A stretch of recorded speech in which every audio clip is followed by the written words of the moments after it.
Hello friends, welcome to best English classes. मैं हूं प्रतीक तंवर और आज इस वीडियो में आपके लिए लेके आया हूं मोस्ट इम्पॉर्टेंट सिनोनिम्स।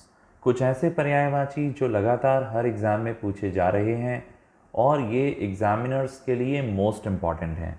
आने वाले एग्ज़ाम्स में भी इनके आने की संभावना बहुत अधिक है। तो आइए शुरू करते हैं। पहला वर्ड है जोश या उत्साह। इसके लिए एक शब्द आता है ज़ील और इसी का सिनोनिम बार बार पूछा जा रहा है जेस्ट। ज़ील और जेस्ट दोनों का अर्थ होता है जोश और उत्साह। और ज़ील अगर किसी इंसान में है तो वो कहलाता है ज़ीलस। इसी के पीछे यदि OUS लगा दूं तो जीलस यानी जिस आदमी में जोश है, जो जोशीला है। नेक्स्ट वर्ड है तीव्र इच्छा।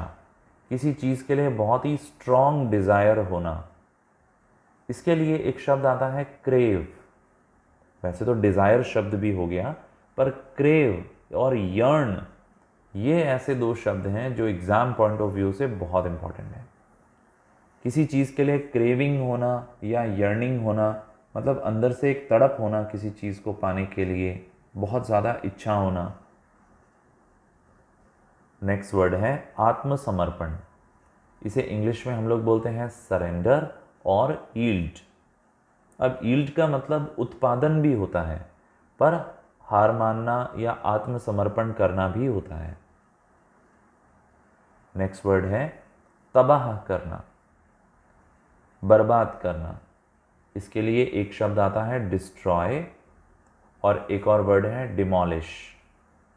जैसे आर्मी ने टेररिस्ट की जो कैंप था उसको डिमोलिश कर दिया, उस बिल्डिंग को पूरी तरह तबाह कर दिया। नेक्स्ट वर्ड है थका हुआ, टायर्ड होना। इसके लिए एक वर्ड आता है ड्रेन्ड।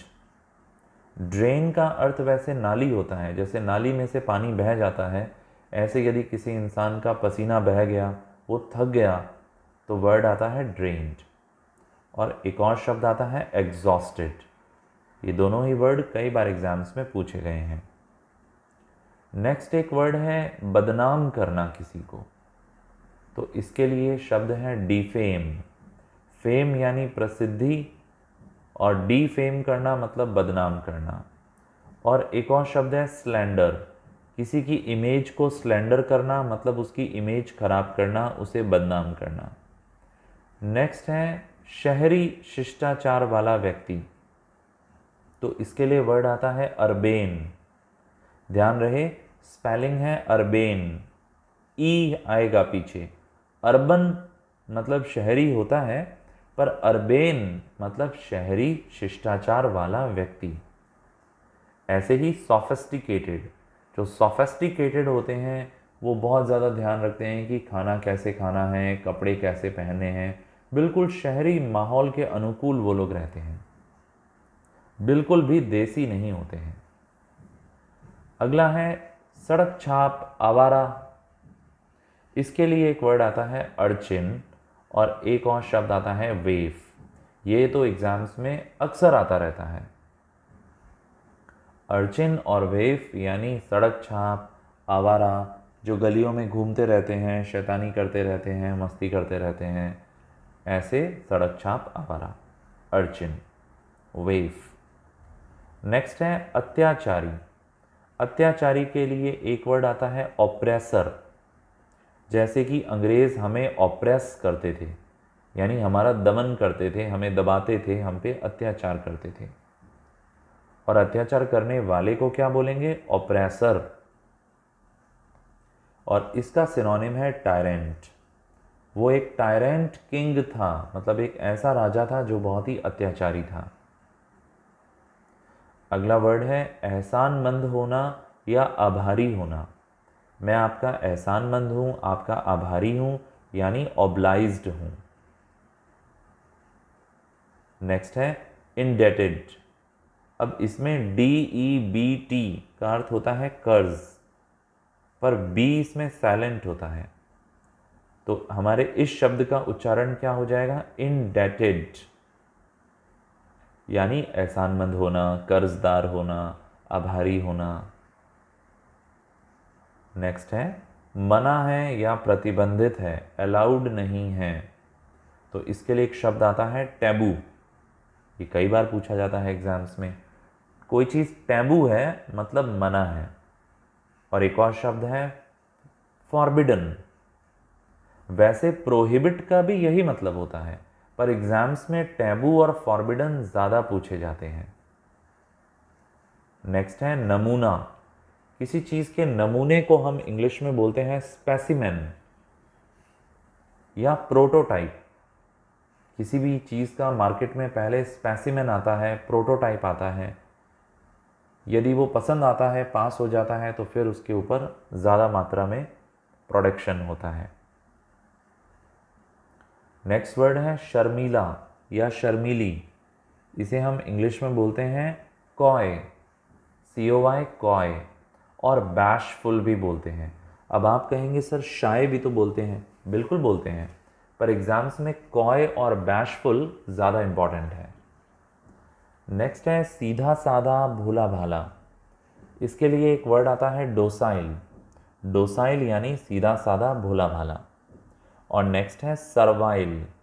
जो सर्वाइल नेचर का हो, डोसाइल नेचर का हो, वो सीधा साधा भोला भाला होता है, हर बात मान लेता है। अगला शब्द है दूर दराज। दूर दराज यानी रिमोट या डिस्टेंट। उनकी ड्यूटी बहुत ही एक रिमोट गांव में लगी है या बहुत ही डिस्टेंट लोकेशन पर वो रहते हैं, मतलब बहुत ही दूर दराज, बहुत ही दूर। नेक्स्ट है भावुक, टचिंग।